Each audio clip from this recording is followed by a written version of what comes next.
Live షోకి స్వాగతం. ముందుగా అతిథుల పరిచయం. శ్రీ విజయబాబు గారు, ప్రముఖ విశ్లేషకులు, న్యాయవాది, రైట్ టు ఇన్ఫర్మేషన్ మాజీ కమిషనర్, తెలుగు భాషా సంఘం మాజీ అధ్యక్షులు. శ్రీ కొండా రాజు గారు, వైఎస్ఆర్ కాంగ్రెస్ పార్టీ అధికార ప్రతినిధి, విశాఖ జిల్లా గ్రంథాలయ సంస్థ మాజీ చైర్మన్. శ్రీ మురళీ గారు, సిపిఎం సీనియర్ నేత, ఈరోజు చర్చలో పాల్గొంటున్నారు. ఆంధ్రప్రదేశ్లో పాలన 3 పువ్వులు 6 కాయలుగా సాగుతోందని వాళ్ళే చెబుతున్నారు.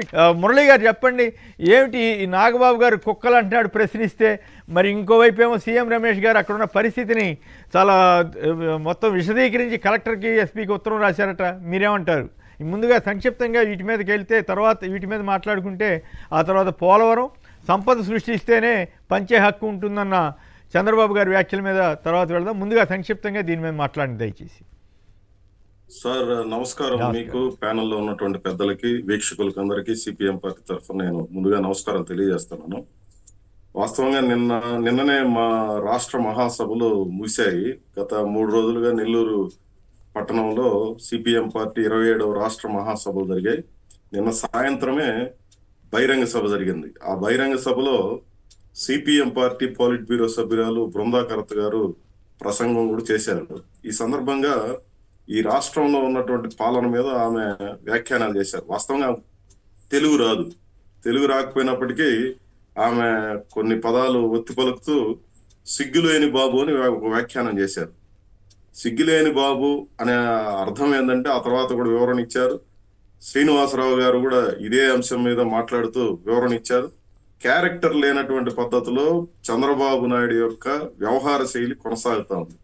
చెప్పేదానికి, ఆచరణకి, ఆయన అనుసరిస్తున్నటువంటి పద్ధతులకి ఈరోజు రాష్ట్రం తీవ్రమైనటువంటి ఒక రకంగా సంక్షోభంలోకి నెట్టివేయబడుతున్నటువంటి పరిస్థితి నెలకొని ఉంది అని చెప్పి 39 రకాల అంశాల మీద తీర్మానాలు మేము చేయడం జరిగింది.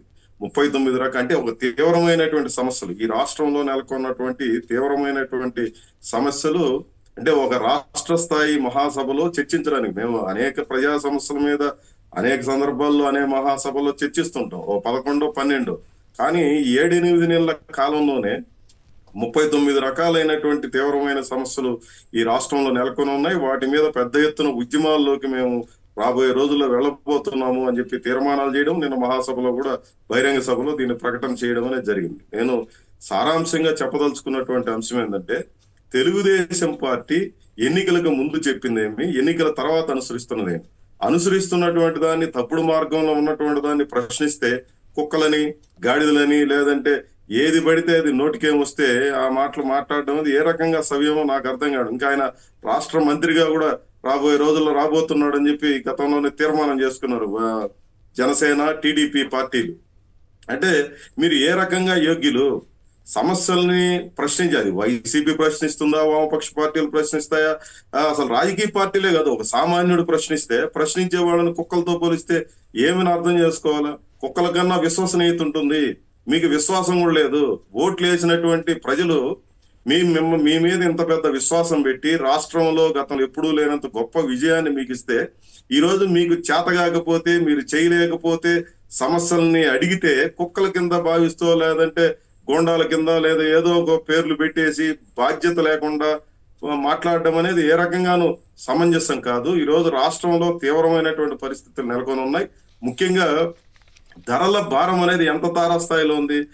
ఈ రకంగా ప్రజలందరూ బాధలు పడుతుంటే నువ్వు ఒకవైపున క్లబ్బులు నడుపుతూ సీఎం రమేష్ గారు రాసినటువంటి, ఆయన ఏ ఉద్దేశంతో రాశాడో వేరే అంశం, ఒక ఆయన పేర్కొన్నటువంటి జమ్మలమడుగే కాదు, లేదా ఇంకో చోటే కాదు, రాష్ట్రంలో ఉన్నటువంటి అన్ని ప్రాంతాల్లో నెలకొన్నటువంటి పరిస్థితి ఏంది? ఈ రోజున కూటమి ప్రభుత్వం అధికారంలోకి వచ్చిన తర్వాత సమస్యలను పట్టించుకోవడం కంటే కూడా ఇష్టానుసారంగా వ్యవహరిస్తున్నటువంటి తీరుంది.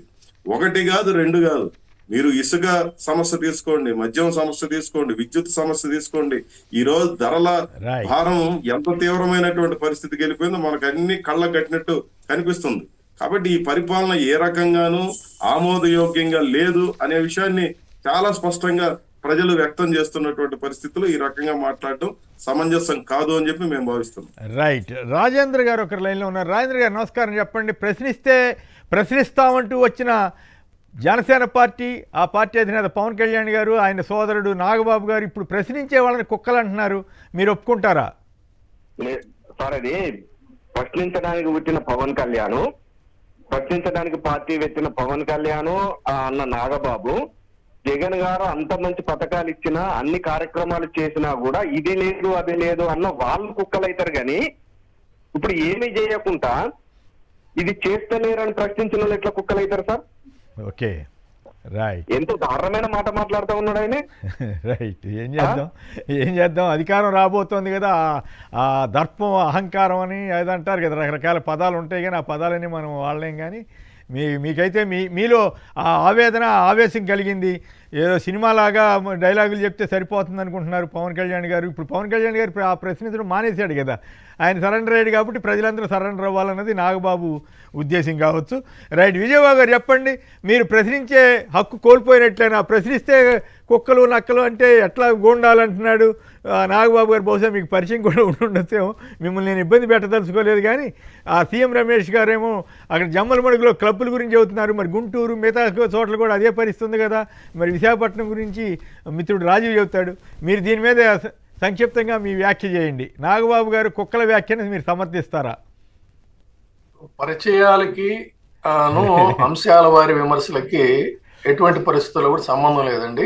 అయితే ఏంటంటే ఆ తేడాని, ఆ వివేచనని, వివేకాన్ని ఇప్పుడు రాజకీయాల్లో అవన్నీ కోల్పోయారు. కాబట్టి మనం ఏం పెద్ద దాని గురించి పట్టించుకునేది లేదు. ఇక ఆయన కుక్కలో అని చెప్పని వ్యాఖ్యాన్ని చేసినటువంటి వ్యాఖ్య, మీకు తెలుసు నా వైఫ్ 14 పోస్ట్ గ్రాడ్యుయేషన్ డిగ్రీల విద్యావంతురాలని. ఆ వార్త అనుకోకుండా టీవీలో చూసి అయ్యో ఎంత దారుణంగా వ్యాఖ్యానిస్తున్నారు ఏంటి ఇది అని. అంటే సంస్కారవంతులు కానీ విద్యావంతులు కానీ ఇలాంటి వ్యాఖ్యలను ఏ విధంగా రిసీవ్ చేసుకుంటారు అనడానికి ఒక ఎగ్జాంపుల్గా మాత్రమే చెప్తున్నాను నేను.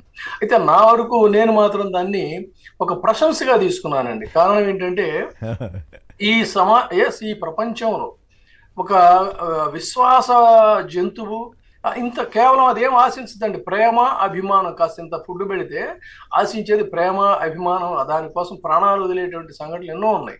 కానీ మనుషులు ఎటువంటి వాళ్ళో మీకు తెలుసు.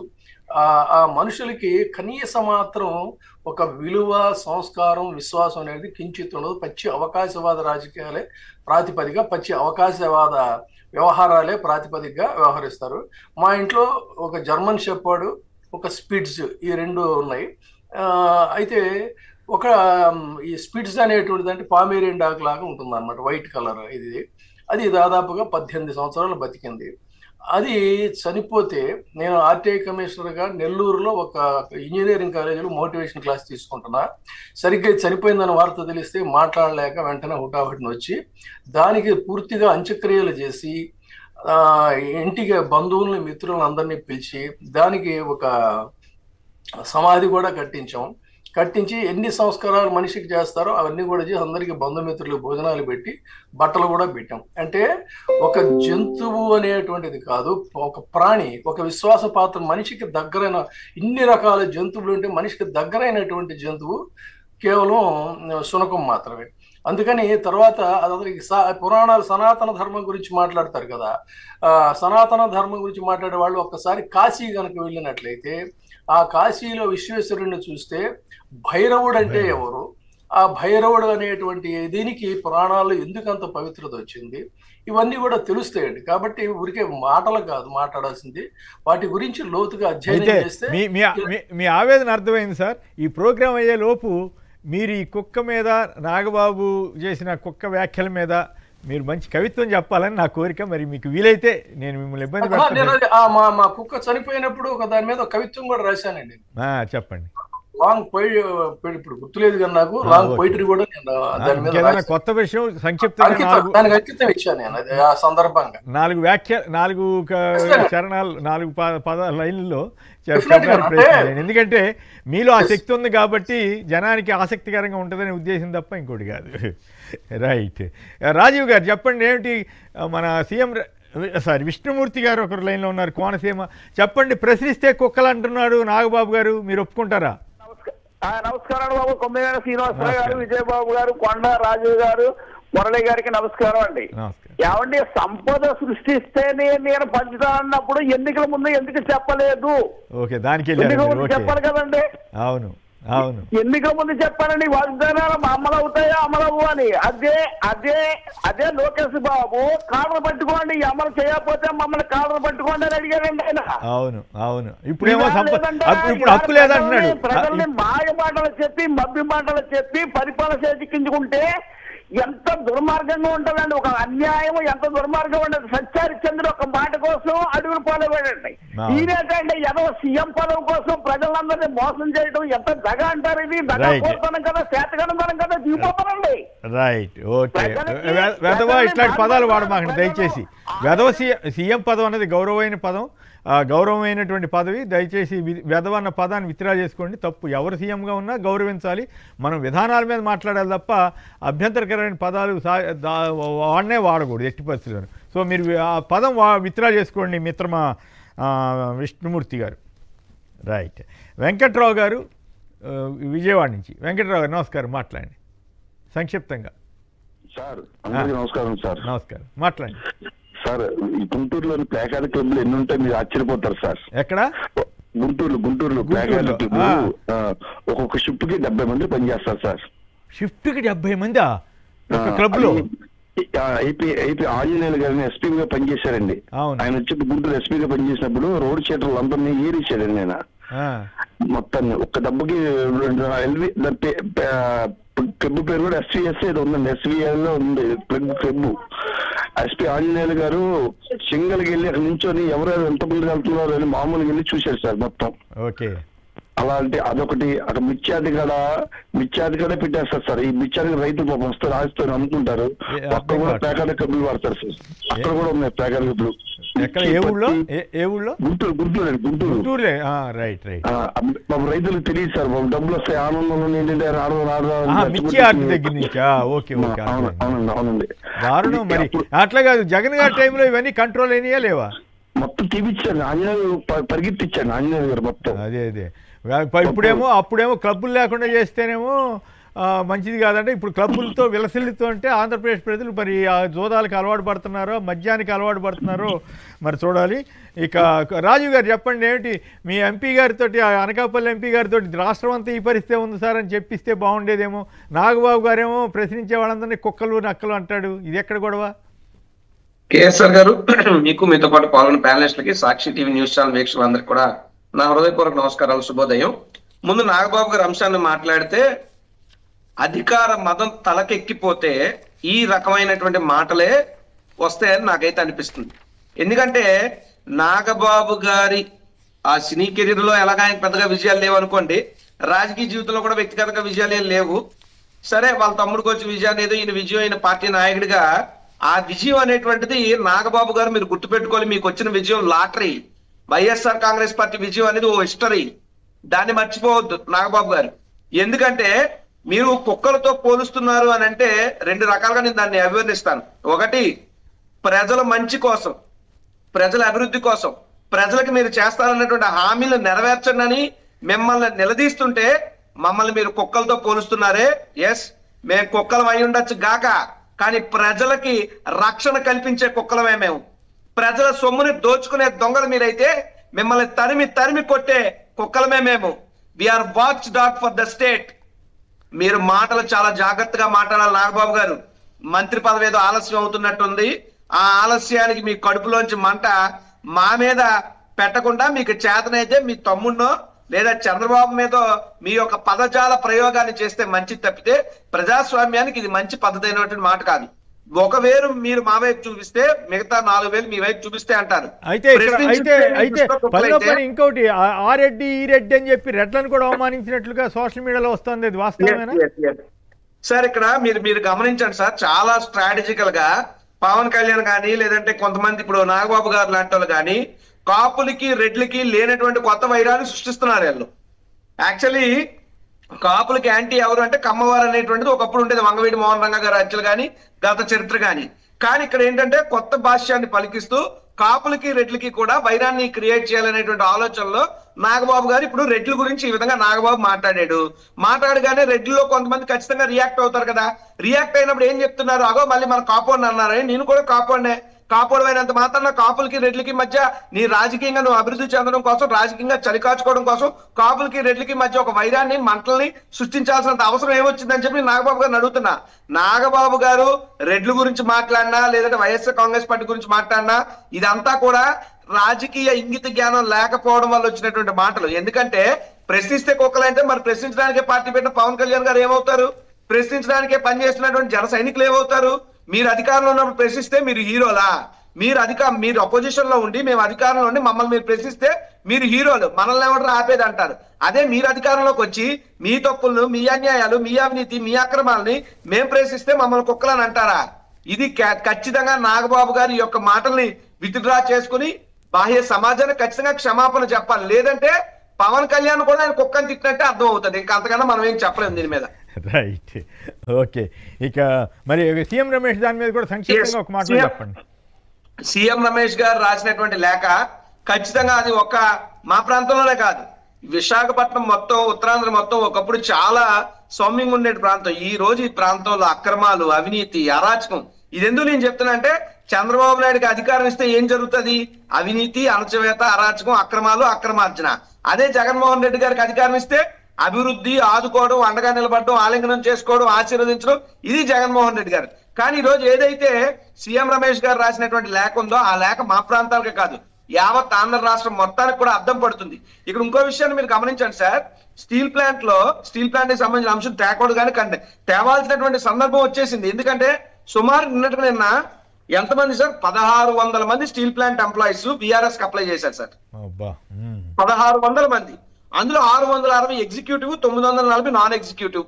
అంటే ఒక్కొక్కటిగా మా ప్రాంతాలంతా కూడా కిల్ చేసుకొస్తున్నాడు చంద్రబాబు నాయుడు. ఉత్తరాంధ్రకు సంబంధించి పోలవరం, మిగతా అంశాల మీద నా తర్వాత మీరు అవకాశం కల్పిస్తే దాని మీద పూర్తిగా వివరాలతో ముందు పెడతాం. దానికంటే ముందుగా ఈ కూటమి కాలకేయుల సాక్షిగా ప్రజాస్వామ్యం కూని మున్సిపల్ ఉప ఎన్నికల్లో అధికార మదంతో అరాచక పర్వం, తిరుపతి, హిందూపూర్, ఇవన్నీ కూడా ఉప మేయర్లు, ఉప చైర్మన్లు, అసలు దీనికి చూడండి ఎంత దుర్మార్గంగా సిగ్గు, శరం, ఈ నీతి ఏమీ లేకుండా ఈనాడు ఆంధ్రజ్యోతి వాళ్ళు ఏం హెడ్డింగ్ పెట్టారు చూడండి. ఆ స్థానాలన్నీ కూటమి ఖాతాలోకంట. అరే ఫిరాయించారు, అరాచకం చేశారు, దౌర్జన్యం చేశారని రాయటానికి ఇది లేకుండా గతంలో ప్రలోభాలు, బెదిరింపులతో గెలిచిన వైకాపా అంట. అంటే ఇప్పుడు రైట్, ఓకే అంటే ఇప్పుడు నువ్వు చేస్తే రైట్ అయిపోతుందా? ఇంత తప్పుడు రాతలు రాసే పరిస్థితి. హిందూపురం మున్సిపల్ చైర్మన్ పదవి తేదేపాకంట. ఏమన్నా అసలు బాలకృష్ణకి పద్మభూషణ్ ఇచ్చింది ఈ ఫిరాయింపులు చేసి చైర్మన్ పదవి కోసమా? సరే ఆయన ఆడాలని ఏమన్నాడు అదని పక్కన పెడితే ఇట్లాంటి వాళ్ళకి పద్మభూషణ్ ఇచ్చి బీజేపీ వాళ్ళు గొప్ప కార్యక్రమం చేశారనమాట. వైకాపా కార్పొరేటర్లు, కౌన్సిలర్లు ఇటు రావడంతో తేలిగ్గా గెలుపంట. అయ్యా రామోజీరావు, ఇది మీరు ఎక్కడ చనిపోయి ఉండొచ్చు కానీ మీ పేపర్ ఇంత అధ్వానంగా మారిందన్న సంగతి మరి మీకు ఎట్లా తెలుస్తుందో తెలీదు. ఈ ఆంధ్రజ్యోతి, బిల్డప్ బాబాయ్ వీళ్ళిద్దరూ పురపాలికల్లో కూటమి జెండా, అన్ని చోట్ల అభ్యర్థుల విజయం. ఇంత దరిద్రంగా మీడియా తయారైతే ఇంకేం చెబుతాం?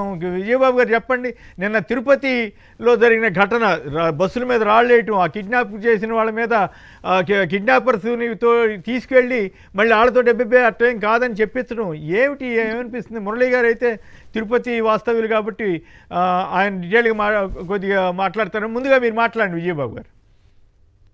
చంద్రబాబు నాయుడు గారి పరిపాలనలో ప్రజాస్వామ్యం ఎప్పటికప్పుడు అపహాస్యం పాలవటం అనేటువంటిది అదేం పెద్ద కొత్త విషయం కాదు, వింతైనటువంటి విషయం కాదండి.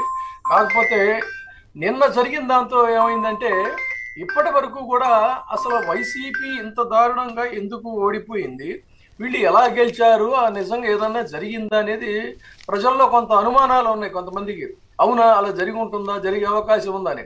కానీ నిన్న జరిగిన బరితెగింపు, నిన్న జరిగినటువంటి దారుణం, దౌర్జన్యాలు చూశాక ఎస్ ఖచ్చితంగా ఇక్కడ ఒక ఆంధ్రప్రదేశ్లో ఎన్నికల సందర్భంలో కుమ్మక్కు రాజకీయం జరిగింది. అసెంబ్లీ ఎన్నికల్లో అతి దారుణంగా ప్రజాస్వామ్యాన్ని కూనీ చేశారు. నిన్న జరిగింది ఏంటండి అంటే వాళ్ళు డబ్బాలు కొట్టుకుంటున్నారు వాళ్ళ అనుకూల మీడియా. ఏమని గెలిచేశారు. ఎక్కడి నుంచి గెలుస్తారండి? వైసీపీకి ఉన్నటువంటి కౌన్సిలర్లు కానీ, కార్పొరేటర్లు కానీ టీడీపీ వాళ్ళతో పోల్చుకుంటే అసలు కనీసం 30-70 రేషియోలో కూడా లేరండి చాలా చోట్ల. అంతకంటే 30 బిలో ఉన్నారు. అలాంటి చోట్ల వీళ్ళు ఏ విధంగా అధికారంలోకి వచ్చారనేది ఒకసారి కనీస స్పృహ ఉన్నటువంటి వాళ్ళందరికీ కూడా తెలుస్తుంది. అంటే బరి తెగించి వాళ్ళందరినీ కూడా కొనేసుకున్నటువంటి వైను ఆ రోజు 23 మంది ఎమ్మెల్యేలు కొనుక్కోవడంతో మొదలైనటువంటి కుసంస్కృతి అది నిరంతరంగా యథేచ్ఛగా నిరంతరాయంగా సాగిపోతూనే ఉందనడానికి మళ్ళీ తాజా ఉదాహరణ తప్ప మరొకటి కాదు. ఈనాడు వాళ్ళు ఇంత నీచంగా రాయొచ్చండి. గతంలో ప్రలోభాలు బెదిరింపులతో గెలిచిన వైకాపా అంటే గతంలో ప్రలోభాలు జరిగాయా లేదా అనేది పక్కన పెడితే అప్పుడు అంతా జరిగిందా లేదా అందరికీ తెలుసు. ఇప్పుడు చేసిన దాన్ని సమర్థించుకోవడం ఇంత చెత్తగా రాస్తారా ఎవరన్నా? నాకైతే అక్కడ 24 ఏళ్ళు పనిచేశాను.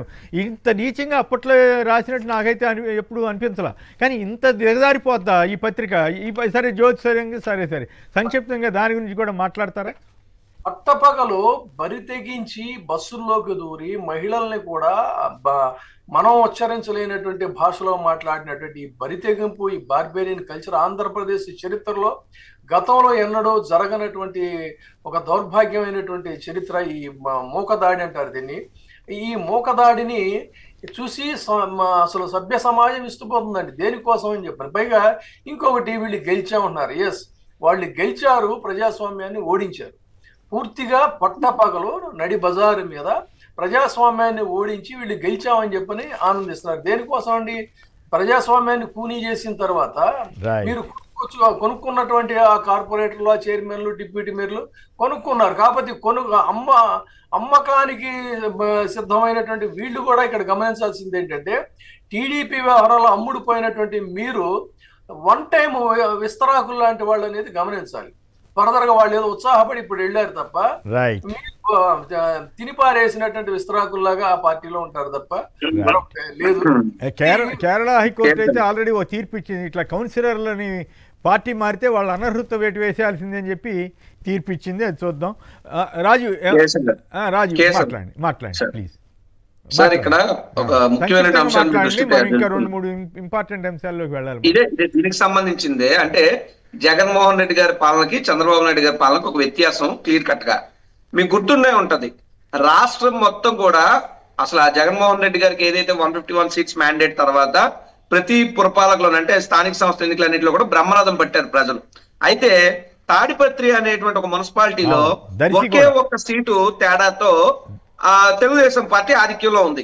ఆ రోజు తెలుగుదేశం పార్టీ సభ్యులు కావాలనుకుంటే జగన్మోహన్ రెడ్డి గారు కనుసైకి, జగన్మోహన్ రెడ్డి గారు అక్కర్లేదు, అక్కడ ఉన్నటువంటి పెద్దిరెడ్డి గారు, కేతిరెడ్డి వెంకటరామరెడ్డి గారు కనుసైకి చేస్తే ఆ ఒక్క మనిషి సీట్ వచ్చేస్తే తాడిపత్రి మున్సిపాలిటీ మేము కైవసం చేసుకోవచ్చు. కానీ జగన్మోహన్ రెడ్డి గారి నిజాయితీ నిబద్ధతకి ప్రతీక తాడిపత్రి మున్సిపల్ ఎలక్షన్. ఆ రోజు ప్రతిపక్ష పార్టీ నాయకుడైనప్పటికీ ఆ ఒక్క సభ్యుడిని ఇటుపక్క తీసుకురావడానికి జగన్మోహన్ రెడ్డి గారు ఒప్పుకోలేదు. ప్రజాస్వామ్యాన్ని గెలిపించాడు ఆ రోజు జగన్మోహన్ రెడ్డి గారు. తెలుగుదేశం పార్టీ గెలిచింది అనుకున్నారు కానీ ప్రజాస్వామ్యాన్ని గెలిపించాడు. ఈ రోజు తెలుగుదేశం పార్టీ గెలిచింది అనుకుంటుంది కానీ ప్రజాస్వామ్యాన్ని కూనీ చేసింది. జగన్మోహన్ రెడ్డి గారి స్థాయి అది. ఈ పాయింట్ చెప్పండి. హిందూపూర్ మున్సిపల్ చైర్మన్ పదవి తేదాపాకు, ఆయన ఓటింగ్లో పాల్గొన్న ఎమ్మెల్యే బాలకృష్ణ, ఎంపీ పార్సాది, మిగతా వాళ్ళందరూ సంగతి బయట పెడదాం, పక్కన పెడదాం. బాలకృష్ణకి ఇప్పుడు పద్మభూషణ్కి అర్హుడు అవుతాడా ఇట్లాంటి చెత్త పనులు చేస్తే? సార్, ఖచ్చితంగా బాలకృష్ణ గారు పద్మభూషణ్కి అనర్హుడు. ఎందుకంటే ఎన్నికల్లో గెలవచ్చు ఓడొచ్చు తప్పితే చరిత్రలో ఉంటది. బాలకృష్ణ అనేటువంటి వ్యక్తి ఈ విధంగా ఓటర్లను ప్రలోభ పెట్టాడు, ఈ విధంగా కౌన్సిలర్లను పార్టీలు మార్చాడు, ఈ విధంగా బెదిరించాడు, కిడ్నాపులు చేశాడు, అరాచకాలు చేసి హిందూపురం మున్సిపల్ యొక్క దీన్ని కైవసం చేసుకున్నాడు అనేటువంటిది చరిత్ర ఎప్పుడు మర్చిపోదు కదా. ఇటువంటి వ్యక్తికి పద్మభూషణ్ ఇవ్వడం అనేటువంటిది నిజంగా చాలా ప్రజాస్వామ్యానికి అవమానకరం. వ్యక్తిగతంగా రాజకీయంగా విమర్శలు కాదు, ప్రజాస్వామ్యాన్ని కదా. ఈ భారతదేశం నడుస్తుందే ప్రజాస్వామ్య వ్యవస్థ మీద. అటువంటి ప్రజాస్వామ్య వ్యవస్థను రోజు కూనీ చేశారు. మీరు ఇంకో విషయం గమనించండి, మేము అధికారంలో ఉన్న కుప్పం మున్సిపాలిటీని కూడా మేము గెలుచుకున్నాం, కానీ తాడిపత్రిని వదిలేసామంటే ప్రజాస్వామ్యంగా అక్కడ మాకు రాలేదు, మేము ఊరుకున్నాం. అలాగే మీకు దమ్ముంటే, సత్తా ఉంటే, ఉంటే మళ్ళీ ఎన్నికలకు పండి రాజీనామాలు చేయించండి, లేదంటే మహా అయితే ఇంకొక ఏడాది అయితే స్థానిక సంస్థలు టైం అయిపోద్ది. ఇంకోటి, చంద్రబాబు నాయుడు అనే వ్యక్తి స్థానిక సంస్థలకు ఎప్పుడు కూడా బద్ధ వ్యతిరేకి. ఎప్పుడు కూడా ఎమ్మెల్యేల చుట్టూనో అధికారం అనేది తన గుప్పెట్లో ఉండాలని కోరుకునే నైజం చంద్రబాబు నాయుడు గారిది. కాబట్టి 2017లో ఎన్నికల సమయం ముగిసిపోయి ఎన్నికల స్థానిక సంస్థలకు పెట్టాల్సి వచ్చినా సరే మళ్ళీ జగన్మోహన్ రెడ్డి గారు అధికారంలోకి వచ్చి పెట్టేంత వరకు కూడా చంద్రబాబు నాయుడు స్థానిక సంస్థలకు వెళ్ళలేదు. ఆ రోజు పెట్టినప్పుడు కూడా మేము చెప్పినట్టు జరగడం ఏంటండి, మేము ప్రలోభాలు పెట్టడం ఏంటండి? ఎవరండి ఆ రోజు ఉన్నటువంటి state election commissioner? Nimmagadda Prasad కాదా? ఈనాడు రాసిన దిక్కుమాల రాత, సిగ్గు శరం లేకుండా అక్కడ జరిగిన పరిణామాలు రాయకుండా ఆ స్థానాన్ని కూటమి ఖాతాలో కంటే బుద్ధి ఉండొద్దా? ఈ పద్మభూషణ్ తీసుకుని ఇదేం పని చెత్త పనులు చేస్తున్నారని రాయాల్సిన పత్రికలు వాటికి భజన చేసే పరిస్థితి దిగజారిపోయినాయి. ఏం చేద్దాం? ప్రజాస్వామ్య విలువల్ని చంద్రబాబు నాయుడు కన్నా ఎప్పుడో తిలోదకాలు ఇచ్చింది రామోజీరావు గారే సార్. మీరు ఇంకా ఇప్పుడు మాట్లాడుతున్నారు. ఎన్టీ రామారావు గారికి బక్లిప్ కార్టూన్ వేసిన రోజే ఆ యొక్క ఈనాడు పేపరు, ఆ రామోజీరావు గారి వ్యక్తిత్వం, ఆ జర్నలిజం విలువలు బుడిలో పోసి పన్నీర్ అయిపోయింది. రైట్.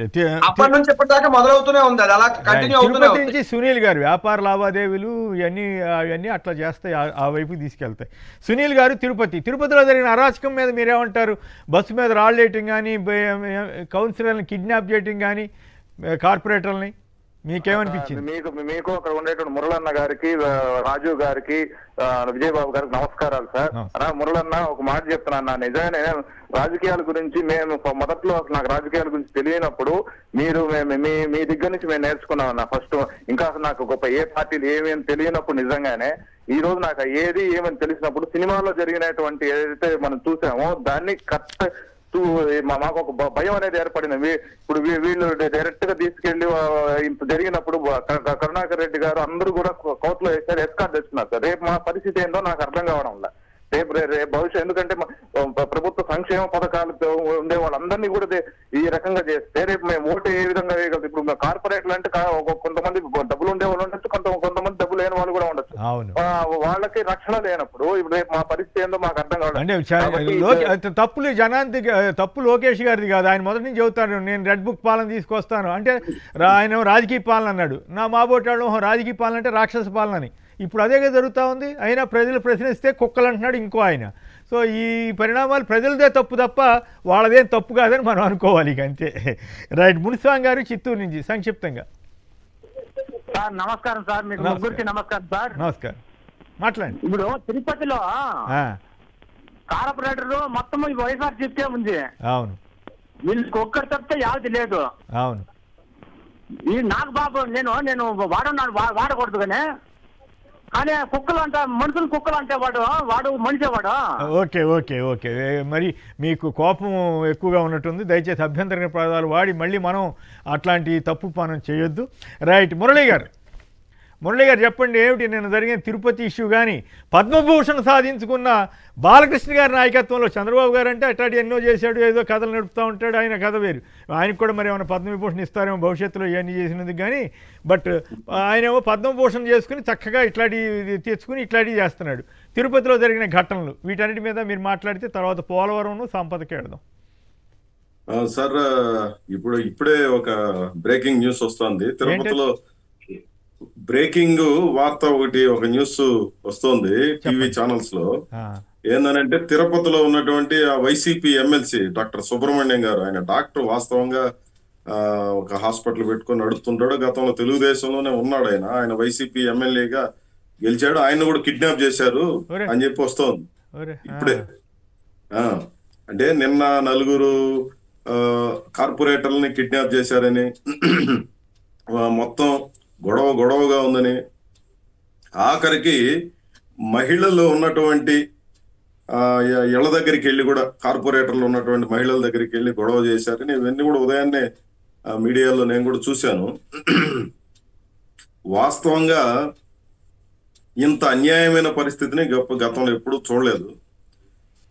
మొత్తం ఇక్కడ ఈ కార్పొరేషన్ లో తెలుగుదేశం పార్టీకి ఉన్నటువంటి కార్పొరేటర్ ఒక్క కార్పొరేటర్ ఉన్నటువంటి దగ్గర మీరు డిప్యూటీ మేయర్ ను గెలవాలని చెప్పి, నేను ఒక్క తిరుపతే కాదు, రాష్ట్రంలో ఇప్పుడు ఎన్నికలు జరుగుతున్నటువంటి అన్ని ప్రాంతాల్లో తెలుగుదేశం పార్టీకి కానీ లేదా కూటమి పార్టీలకి ఎన్ని స్థానాలు ఉన్నాయని చెప్పి చూశాను. ఎక్కడా కనీసం పోటీ చేయడానికి కూడా అర్హత లేనటువంటి పరిస్థితి నెలకొని ఉంది. అంటే వీళ్ళందరూ గెలిచింది వైసీపీ టికెట్ల మీద గెలిచినటువంటి వాళ్ళు కార్పొరేటర్లు గానో కౌన్సిలర్లు గానో ఉన్నారు.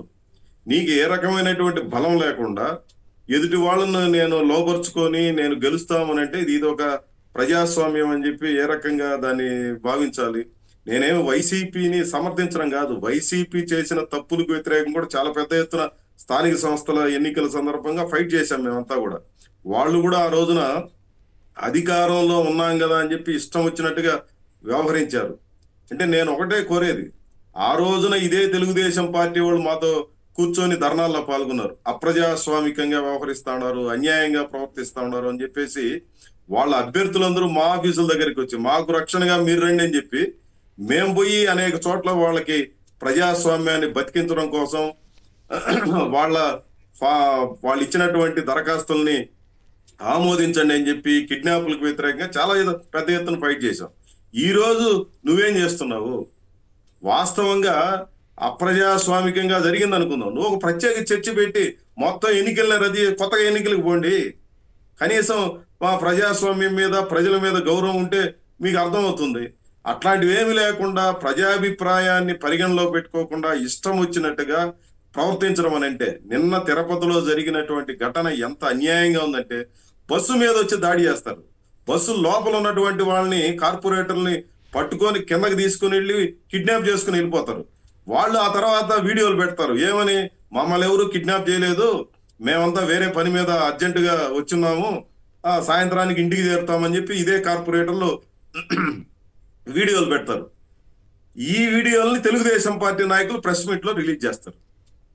ఏమన్నా అమాయకుల ప్రజలు చూసేవాళ్ళు, లేదంటే సాధారణమైనటువంటి వాళ్ళు, సమాజం అందరూ కూడా ఏదో కళ్ళు మూసుకొని చెవులు వినపడకుండా మూసుకొని ఉన్నారా అని చెప్పి ఏమన్నా అనుకుంటున్నారు? తెలుగుదేశం పార్టీ నాయకులు ఎంతకింత అనుభవిస్తారు, దాంట్లో ఏమాత్రం సందేహం లేదు. ప్రజాస్వామ్యాన్ని అపహాస్యం పోలీసులు ఏం చేస్తున్నట్టు సార్?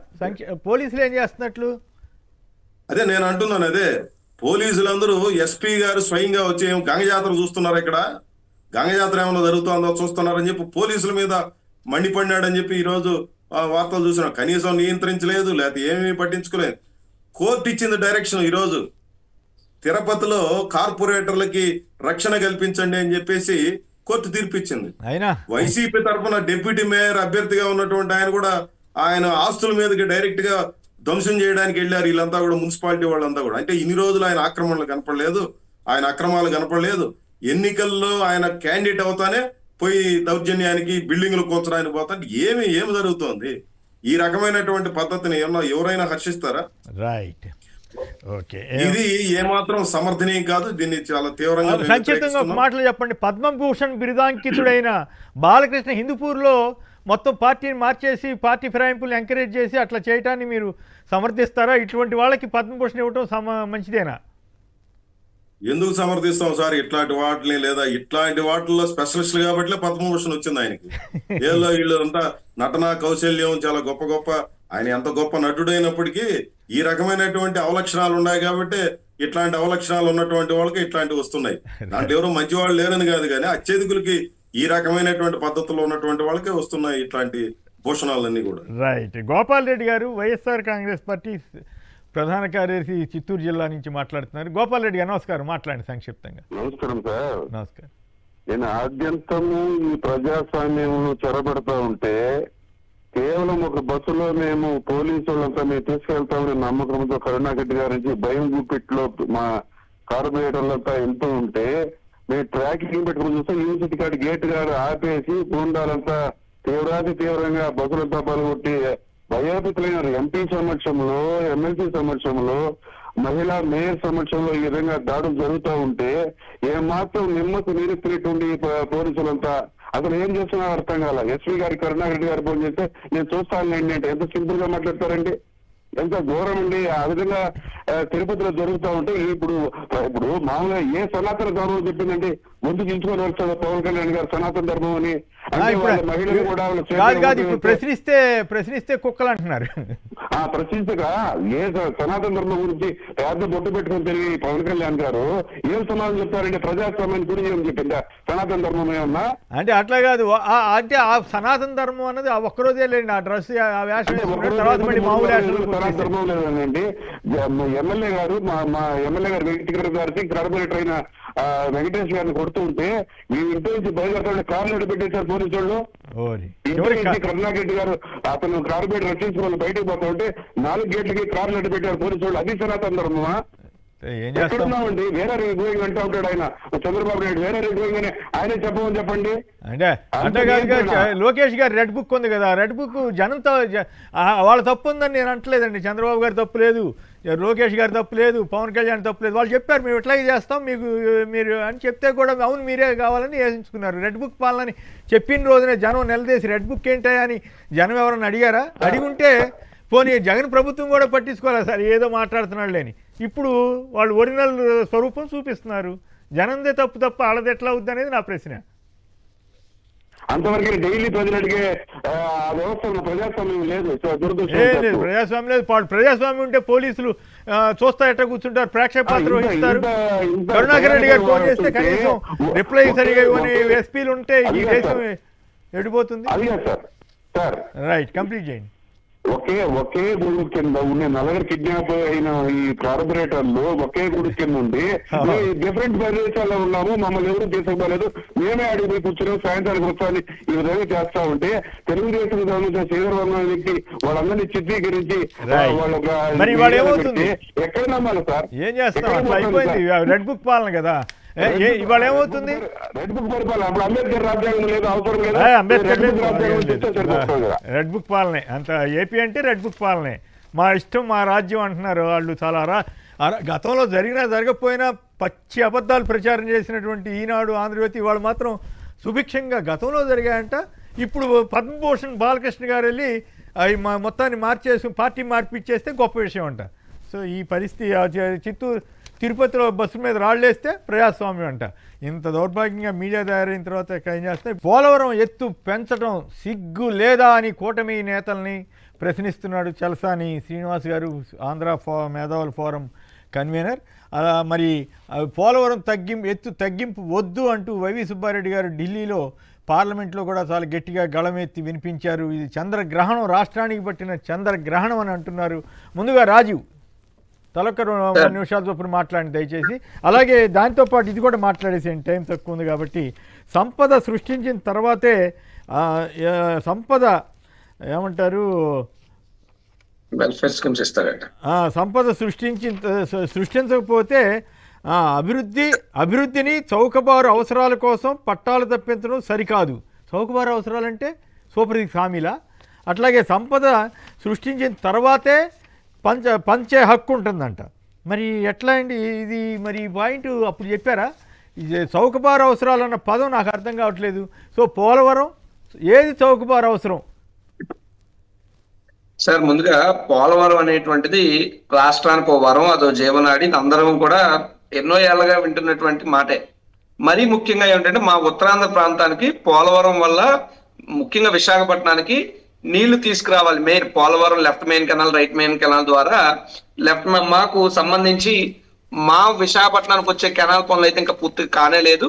అయితే ఇప్పుడు ఏదైతే ఎత్తు తగ్గిస్తా ఉన్నారో 45.7 మీటర్లలో 150 అడుగుల ఎత్తులో 194 టీఎంసీల నీరు పోలవరంలో నిల్వ ఉండాలి మామూలుగా. అయితే అలా ఉన్నప్పుడు మాత్రమే మా ప్రాంతానికి నీళ్లు వస్తాయి, లేదంటే మా ప్రాంతానికి నీళ్లు రావు ఆ హైట్లో లేకపోతే. ఇప్పుడు దాన్ని ఏం చేశారు, 41.15 మీటర్స్ ఎత్తు అంటే దాదాపు 135 ఫీట్ల ఎత్తు ప్లస్ 115.44 టీఎంసీల నీరు.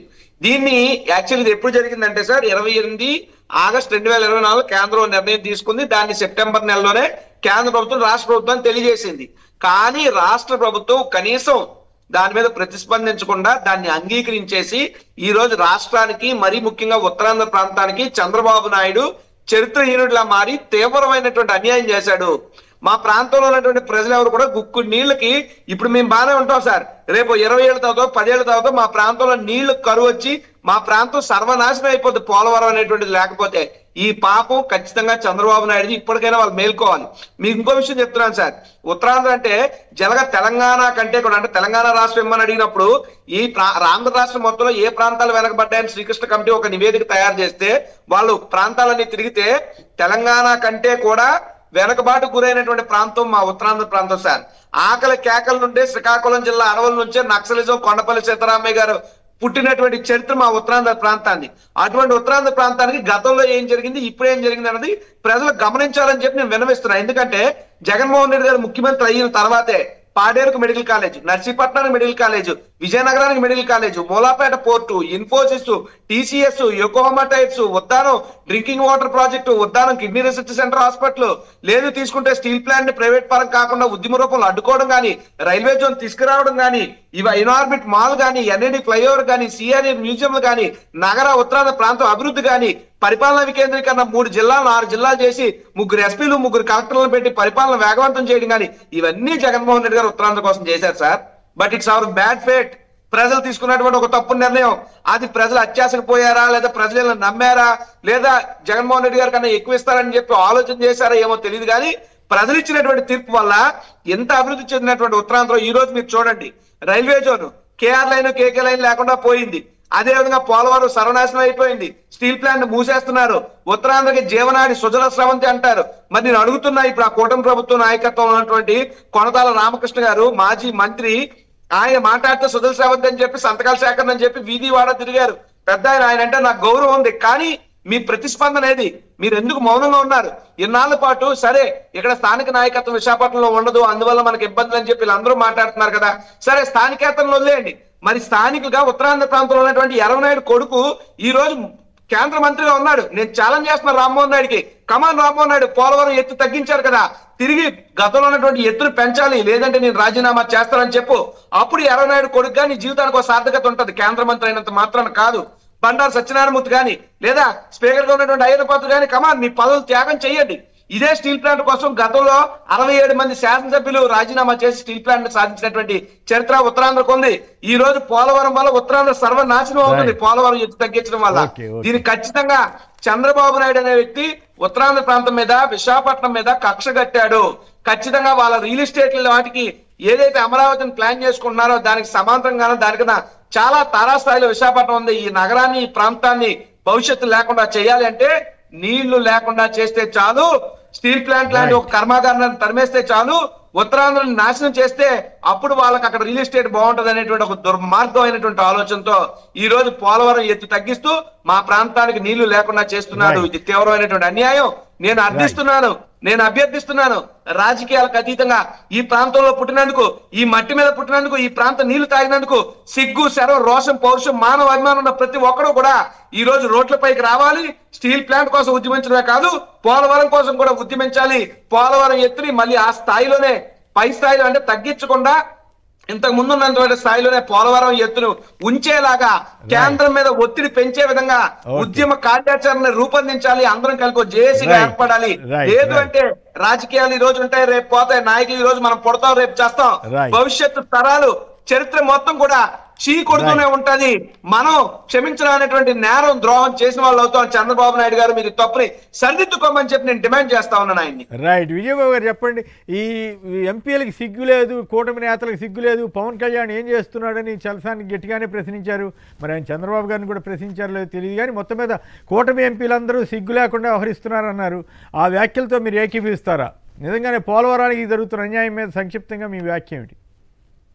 పోలవరానికి మామూలు కాదండి. ఎప్పుడైతే రాజీ పడిపోయాడో, ఆ రాజీ పడిన తర్వాత అసలు పోలవరం అనేటువంటిది అది కేవలం ఒక సింపుల్ ఒక వారధి లాంటిదే తప్ప అది ప్రాజెక్టు కాదు అనేటువంటి దాన్ని కూడా స్పష్టం చేశారు. నిన్న సుబ్బారెడ్డి గారు కూడా ఆయన పార్లమెంట్ లో చాలా చక్కని అంశాన్ని లేవనెత్తారు. తలసాని కూడా ఏ మాటగా మాట ఏంటంటే, అతను ఈ వాటర్ ఇష్యూస్ మీద చాలా కాలంగా మాట్లాడుతున్నాడు. నిన్న కూడా మనం అందరం కూడా అభినందించాలి, గట్టిగా గళవెత్తి మాట్లాడి, అట్లా ప్రతి ఒక్కరూ కూడా ఇది ఒక ఉద్యమ స్థాయిలో దీన్ని తీసుకెళ్లాల్సినటువంటి అవసరం అయితే ఉంది. సుబ్బారెడ్డి గారు నిన్న పార్లమెంట్ లో చాలా స్పష్టంగా లేవనెత్తారు. ఇంత ఎత్తు తగ్గించేసిన తర్వాత అసలు అది పోలవరం ప్రాజెక్ట్ ఎలా అవుతుంది అంటే ఎంత ద్రోహంగా మారిపోతుంది. తెలుగు ఆంధ్రులకి మిగిలింది అది ఒక్కటే. నిజానికి మొత్తం అంతా దగా పడిన తెలుగు ఆంధ్రుల కింద మిగిలిపోయారు ఏది ఆఫ్టర్ బైఫర్కేషన్. అలాంటిది దీన్ని మరింత దగా చేసి కేవలం రాజకీయ అవసరాల కోసం ప్రజల ప్రయోజనాలను పణంగా పెట్టి ప్రతిదీ కూడా, ఇప్పుడు నితీష్ కుమార్కి భయపడ్డారు, చంద్రబాబు నాయుడు గారికి ఎందుకు భయపడలేదండి? ఇది కదా ఇష్యూ. మరి మీరు కాలభైరవుడి మీద కూడా 4 లైన్లు చెప్పమన్నారు, చెప్పండి. మరి అయితే చెప్పేస్తాను, మీరు అడిగారు కాబట్టి. ప్రేమ విశ్వాసాల కనకమా, కాలభైరవ విశ్వాసానికి నువ్వే ప్రతీకవా, నిన్ను మనిషి కరిచాడని బాధపడుతున్నావా, నువ్వు అవసరార్థం కరిస్తే అది నీ సహజ గుణం, అదే నిన్ను మనిషి కరిస్తే అది వారి ఉన్మాదం, కాలభైరవ మా శివయ్య, మా ఉదయం నీ ప్రేమతోనే మొదలు, మా హృదయం నీ అల్లరితో పదిలంగా మెదులు. డాక్టర్లు చెప్తారు కదండి, పొక్కుంటే హార్ట్ ప్రాబ్లమ్స్ రావని. మా ఉదయం నీ ప్రేమతోనే మొదలు, మా హృదయం నీ అల్లరితో పదిలంగా మెదులు, నీ చూపుల్లో అమాయకత్వం, మా ఎదలకు తమ్మయత్వం. ఇల్లంతా నీదే అనుకుంటూ కలయి తిరిగే నీ విశ్వాసం, అంతా నీకే సొంతం. కాలభైరవ శివుడికి నువ్వే ప్రేమ పాత్రుడివా. మరి మనుషులకి ఆ సంస్కారం ఎప్పుడు నేర్పుతావు? ఆ విశ్వాసంలో కనీసం కొంతైనా పంచవా? ఓకే, మీరు రాయగలరనే నమ్మకం, ధైర్యంతో నేను మిమ్మల్ని అడగడం జరిగింది. దాన్ని నెరవేర్చినందుకు మీకు అభినందనలు, ధన్యవాదాలు. కాసు మహేష్ రెడ్డి గారు శాసనసభ మాజీ సభ్యులు, వారి లైన్లో ఉన్నారు. కాసు బ్రహ్మానంద రెడ్డి గారి మనవడు. మహేష్ రెడ్డి గారు చెప్పండి, ఏమిటి మీ దగ్గర కూడా ఇట్లాంటివి జరిగినట్లున్నాయి? అవునండి, మనకి 33 కౌన్సిలర్స్ లో 33 గతంలో గెలుచుకున్నాము. సరే, ఎలక్షన్ ముందు ఒక కౌన్సిలర్ టీడీపీలోకి పోయాడు, కానీ మాకు 32 మంది మాతోనే ఉన్నారు. నిన్న కూడా 32 మంది ఎలక్షన్ కి పోయారు. కానీ నిన్న కావాలని పోస్ట్పోన్ చేయించారు అధికారుల మీద ఒత్తిడి తెచ్చి. ఇంకా పోస్ట్పోన్ చేసినప్పటి నుంచి ఈ కౌన్సిలర్స్ ని బెదిరించటం, లేదు అరెస్ట్ చేస్తాం, దొంగ కేసులు. సరే, టీడీపీ వాళ్ళు చేస్తే మేము ఎదుర్కొంటాం, అది పెద్ద ప్రాబ్లం కాదు. పోలీసులే వచ్చి వాళ్ళని, కానిస్టేబుల్స్ వచ్చి తెల్లవారుజామున మీ మీద కేసులు ఉన్నాయని, లేదు మీ మీద కేసులు పెడుతున్నామని వాళ్ళని ఇప్పుడు దాదాపు 10-15 మంది దాకా కనపడట్లేదు అంటే వాళ్ళని అరెస్ట్ చేశారా? పోలీస్ స్టేషన్ లో చూస్తేమో పోలీస్ స్టేషన్ లో లేరు. రెడ్ బుక్ పాలన ఎలా ఉంటుందో చూపిస్తున్నాడు లోకేష్ గారు, చంద్రబాబు గారు. చంద్రబాబు గారు లేదంట, అంతా లోకేష్ అని అంట కదా ఇప్పుడు నడుపుతుంది. రాజ్యాంగం ఎక్కడుంది? అసలు పాలన ఎక్కడుందండి? రెడ్ బుక్ పాలనే కదా సాగుతుంది 6 నెలల నుంచి. ఓకే, ఈ ప్రాబ్లం గా ఉంది. చూద్దాం మరి ఏం జరుగుతుందో. చేసుకుంటున్నాం మరి, ఎలా ఎలక్షన్ జరిపించాలా, లేదు హైకోర్టులో వేసి ఏమన్నా పోస్ట్పోన్ చేసి వాళ్ళకి ప్రొటెక్షన్ ఇచ్చి ఎలా ఎలక్షన్ జరిపించాలా? న్యాయ వ్యవస్థ కనీసం ఇటువంటి సందర్భాల్లో స్పందిస్తే వాళ్ళకి కాస్త క్రెడిబిలిటీ పెరుగుతుంది. చూద్దాం ఏం జరుగుతుందో. పైన అధికారుల దృష్టికి, ఎలక్షన్ కమిషన్ దృష్టికి తీసుకెళ్లాము. ఈ రోజు ప్రశాంతంగా ఎన్నిక జరిగిద్దని అన్నారు కానీ అసలు నిన్నున్నంత మాత్రం కూడా ఈ రోజు లేదు వాస్తవంగా. అక్కడ కూడా తిరుపతిలో కూడా ఏకంగా ఎమ్మెల్సీనే కిడ్నాప్ చేశారండి. ఇంకేం చేస్తాం, దౌర్భాగ్యం. రైట్, ఫైనల్గా మురళి గారు చెప్పండి, ఇక దీని మీద సంపద సృష్టించకుండా దాన్ని పంచే హక్కు రాజకీయ నేతలకు ఎక్కడిదని చంద్రబాబు గారు ప్రశ్నిస్తున్నారు. అభివృద్ధిని చౌకబారు అవసరాల కోసం పట్టాలు తప్పించడం సరికాదని అని చెప్తున్నారు. ఏమంటారు మీ విశ్లేషణ ఏమిటి దాని మీద? ఆయన ఉద్దేశం ఏమిటి? సంపద సృష్టిస్తున్నది చంద్రబాబు నాయుడు లాంటి వాళ్ళు అనుకుంటున్నారు బాబు గారు. సంపద సృష్టిస్తున్నది ప్రజలే. మన రాజ్యాంగంలోనే చాలా స్పష్టంగా చెప్పబడింది. అసలు 1977లో దీని మీద ఒక పెద్ద చర్చ జరిగి రాజ్యాంగంలో సంపద సృష్టించబడే వాళ్ళకి పంపిణీ చేయాలన్నటువంటి హక్కుని రాజ్యాంగం మనకు కల్పించింది. సంపద సృష్టిస్తున్నది ఈ దేశంలో మోదీనో లేదా నిర్మలా సీతారామన్ గారో కాదు, ఈ రాష్ట్రంలో చంద్రబాబు నాయుడు గారు, లోకేష్ కాదు. ఇక్కడ సంపదను సృష్టిస్తున్నటువంటి ప్రజలకు దాన్ని తిరిగి ఇవ్వడం అనేది వాళ్ళ హక్కు. అది మీరెటు విద్య లేదు, వైద్యం లేదు, ఉపాధి లేదు, ఈ 3 కల్పించేస్తే నువ్వు ఏ పథకము ఇవ్వాల్సినటువంటి అవసరం లే. కానీ ఈ రోజు ఉన్నటువంటి దౌర్భాగ్యము, ప్రజల కొనుగోలు శక్తి పడిపోయింది, ధరలు విపరీతంగా పెరిగిపోయినటువంటి నేపథ్యంలో వాళ్ళ బాగోగులను పట్టించుకోవాల్సినటువంటి బాధ్యత ప్రభుత్వాల మీద ఉంది. దాంట్లో ఏమాత్రం సందేహం లేదు. ఉచితాలు అవసరమా లేదా అని అంటే, ఉచితాలు ప్రజలకు అవసరం లేదు. అదానీలు అంబానీలకు అవసరమా?